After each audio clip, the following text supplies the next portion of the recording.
بنانے والے کو یہ پسند ہے کہ مرد کی داڑھی ہو اور عورت کی چوٹیاں ہوں، تو ہم اس کی پسند کے خلاف کیوں کریں؟ وہ چاہتا ہے کہ ہم داڑھی رکھیں، اور اپنے محبوب کی سنت کو ہمارے سامنے رکھ دیا کہ وہ فرماتے ہیں کہ سب سے پیاری شکل اور صورت مجھے اپنے نبی صلی اللہ تعالیٰ علیہ وسلم کی ہے۔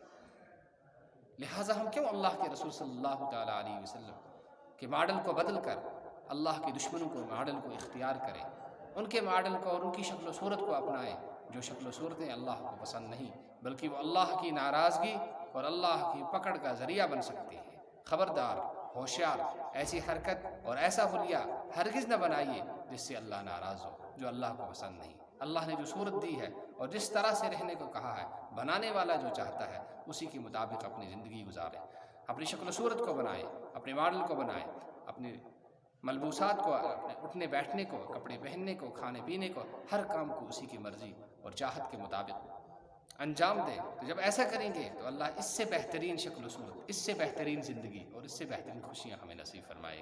السلام علیکم۔